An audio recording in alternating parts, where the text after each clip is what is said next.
On a previous episode of Building an RF National, we looked at scattering billboard trees. Now, we will look at placing statue trees, the 3D versions.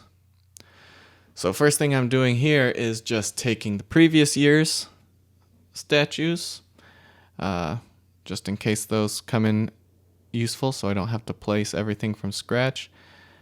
Basically, I'm adding spaces after that first bracket and before the next bracket on the coordinates so I can open it in Excel and have individual columns for everything. Basically, I'm going to have to do a little transformation to get previous year's coordinates to match with this year's coordinates, as the scale of the terrain HF has changed a bit. So I'm copying those X coordinates and the Z coordinates, pasting them in their own columns so I can manipulate them. I know that the new scale is 0.978 of the previous, and that it is offset by about 217 feet on the X-axis and 130 on the, I think it's actually Z-axis in the game, even though I have it labeled Y. So I'm building just a little formula here with the previous coordinate times the scale minus or plus the offset. And then copying that all the way down to all my files or all my lines. And really, I'm only concerned about vegetation related objects at this point. So I'm scrolling through and I'm going to select and delete any rows that don't have anything to do with vegetation. Killing all that. So now we've just got shrubs and a tree, really. So now I'll copy that over to the new statues file, in which someone has already placed a bunch of other statues, so I'm just going to paste this to the bottom of the file. Replace MX 2019 with MX 2020. Since I only have shrubs really here, I've got a list of all the trees files or tree objects that we have to work with, so I'm just pasting those at the end. They're kind of in a generic placement in the corner of the map, and that will allow me to, in the game, copy any of those around the track that I might want to use. So dropping that statues file over to the track folder. Let's pull it up in game and see how things are looking. So it looks like I made a mistake in my transform because all my shrubs are not where they're supposed to be. So I'm going to pop over here. And like I said minus, but I typed plus, and minus seems to have been the way to go. So I'm just going to fix that in my formula, copy it around. Replace all those shrubs in my statues file. And I'm bringing up my kind of rough overlay image just to see where shrubs might be. And this particular satellite image kind of shows more vegetation, so I'm going to save that as my overlay, so I'll have a reference in the game actually to place things over. This is just a temporary overlay.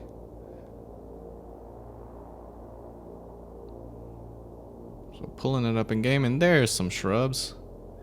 They aren't in exactly the right spots. But they're close enough that it won't be as much of a pain for me to move them around.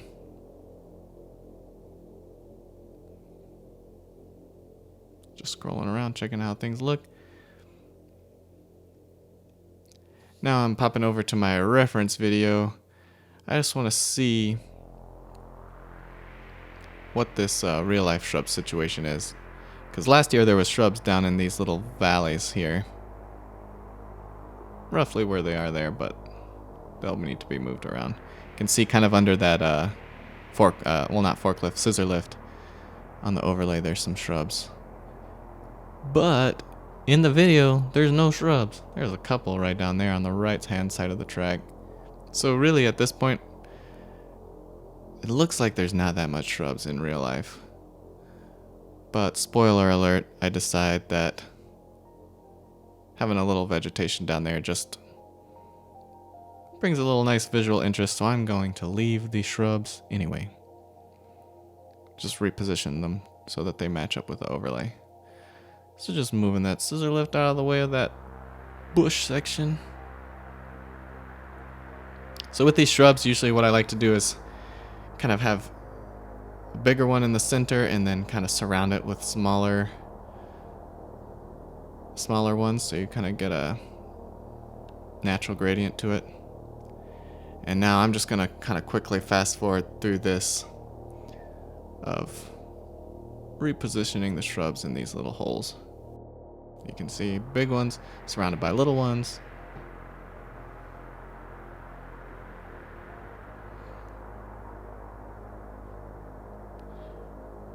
Moving this patch of shrubs kind of down into this other valley.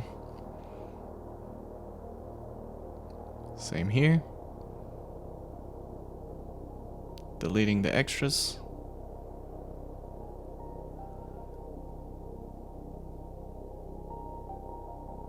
That's looking pretty natural. Just gives a little bit of interest down there.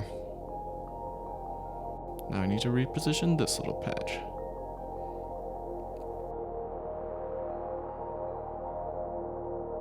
And that should about do it with the shrubs from last year. Now I need to deal with this section of trees where the track goes around the trees here. The reason I didn't scatter billboard trees in this section is I generally like to try and use 3D trees or vegetation as the kind of first layer close to the track, and then the billboards as the next layer farther away from the track. Just so you kind of have the more realism of the 3D up close where you can really see it, but then you can fill in the space with billboards, which aren't as computationally demanding. So I'm going over here to my corner of the map where I have my different tree models stashed just to see if there's anything I want to use. I like this tree. It's labeled Thunder Valley Tree.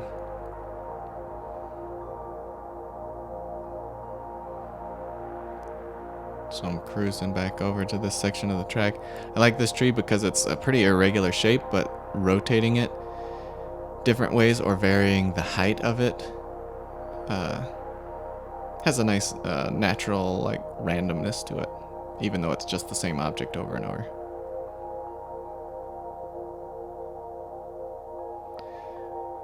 That's one of the big things about placing vegetation, is just trying to get a natural variation or sense of randomness, which is really why I really like using the kind of probability map thing to scatter vegetation when I can, because it's just an automatically semi-random process. So now I'm getting another type of tree to mix in there. It's called a tree tall. Just kind of popping them back and forth with my reference, trying to get things look natural. And see here, I'm deleting a bunch of this first row of billboard trees right inside the fence, since that's pretty close to the track. I want to replace those with 3D trees.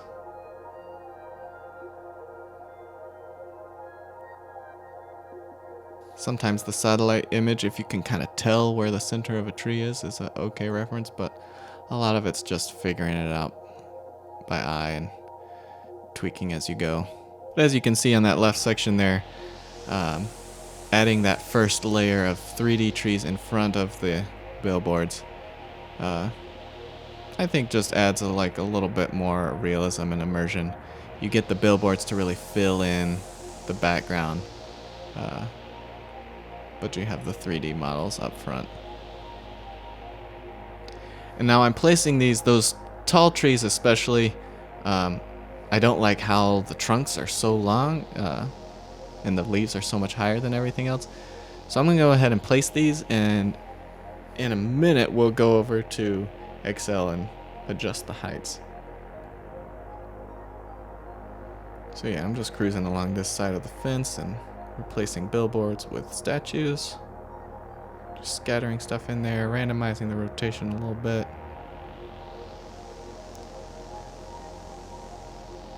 Those tall trees are more kind of circular, so the rotation randomization doesn't have as much of an effect. And I think something about their LODs doesn't work very well with random variation or random rotation.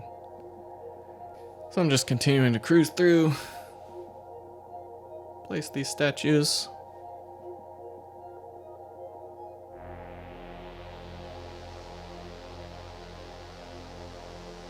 Got looks like I threw some of the larger shrubs in there just to fill things out a little bit. Then I'm taking some small shrubs and just scattering those kind of around the base of the trees. A lot of times you'll notice in real life you get might have little bushes or smaller plants growing up right around trees. Just adding those little variations and kind of liveliness to things really helps the vegetation feel more natural. So yeah, just scattering some little bushes around, checking out how it looks. Notice I have my graphics turned way down low, so I'm going to crank those up. But before I pop back in the game, I'm going to go in and delete my tree stash that I had in the corner. Copy this over. And replace all the 2019s with 2020s. Set this up to drop it into Excel.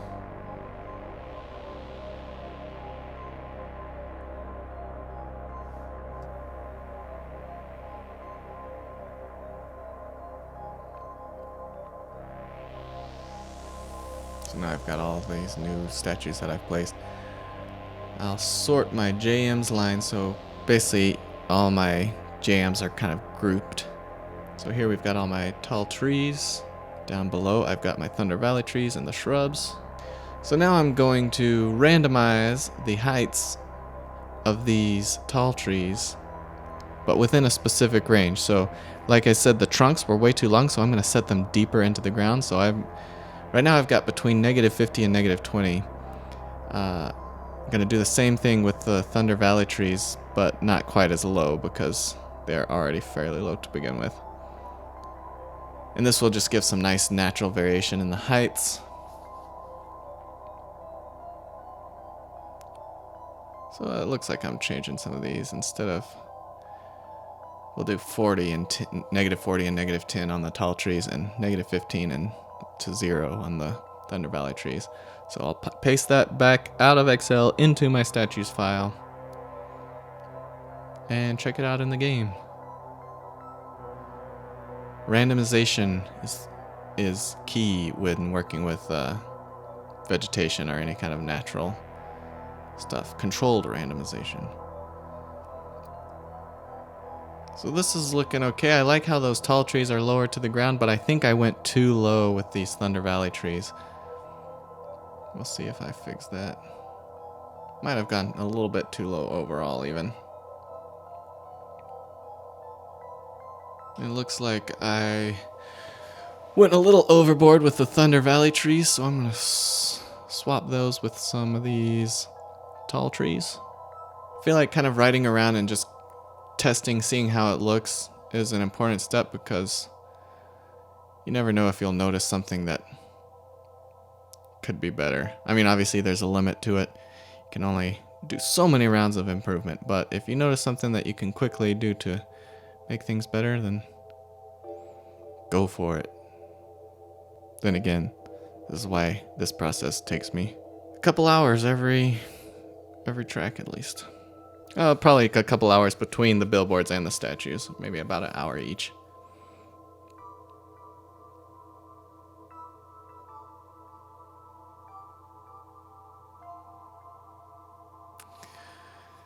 So now I'm opening it back up in Excel again. Notice I didn't do the whole add the spaces before the brackets because I'm only worried about the heights coordinates at this point.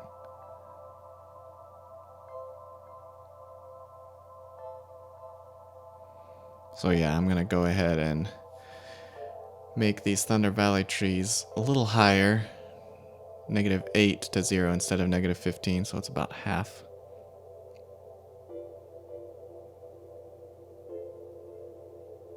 Oh, I'm doing even less, going to -6. I think that'll look a little better. So now copying that back over to my statues file. Save it. Maybe.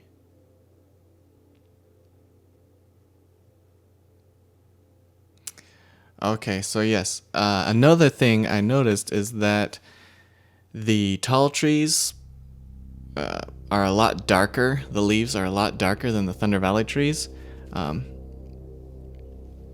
And in the references and also in the billboards, there's a lot more similarity in the colors of the trees. So I'm going to adjust the texture for the first. Well, it looks like I'm first going to try the texture of the Thunder Valley tree to darken it and try and match the look of the tall tree. So I'm just throwing a hue saturation layer in there. I've got the tall tree texture kind of overlaid as a reference.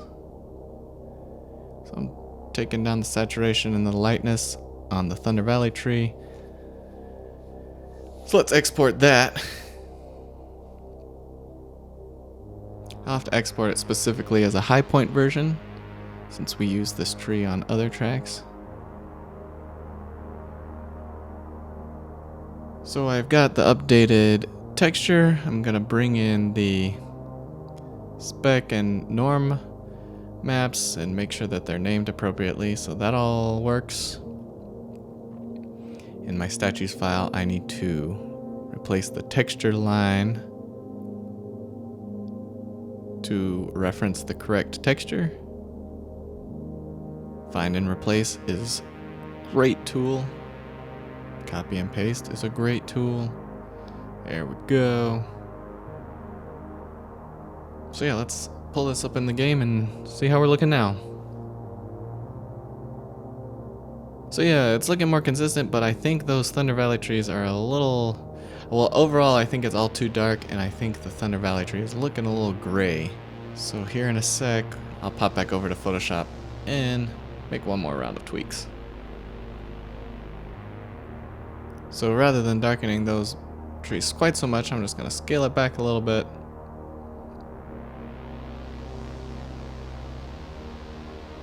Make them a little more green because they were a little yellow originally. Actually going to boost the saturation a touch this time.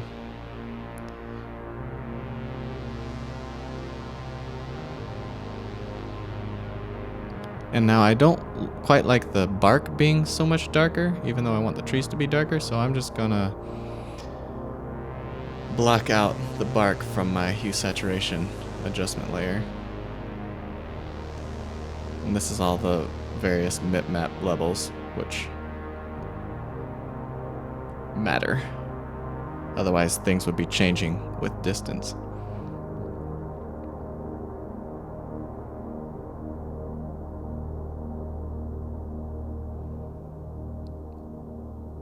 Dial in the bark look a little better. Save this as the high point Thunder Valley tree. Drop that over. And then I'm gonna... No, let's see, what am I doing here? Yeah, we're gonna go for these tall trees and replace the texture with this modified one, the lighter version.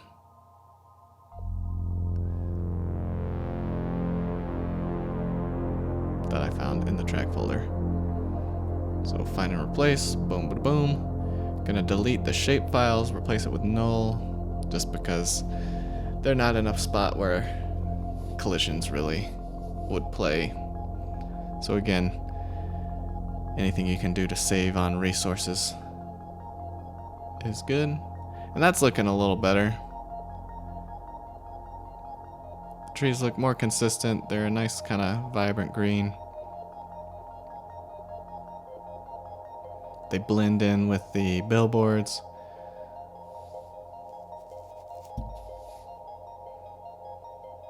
So yeah, you want to kind of like, I mean, you can see the difference between the statues and the billboards, but ideally it's not too dramatic of a contrast. Here I'm just making some last little tweaks. And then tweaking the tall tree as well, it looks like. Export that. And yeah, I mean, this whole process is a bit of trial and error and just kind of incrementally dialing it in.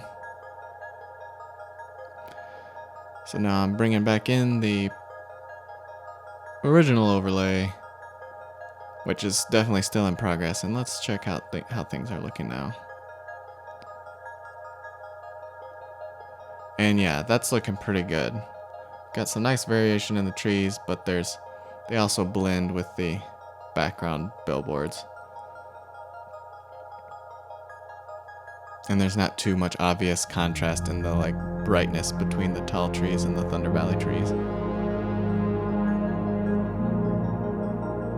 Just popping up here to that corner, making sure there's not leaving any of those reference trees behind.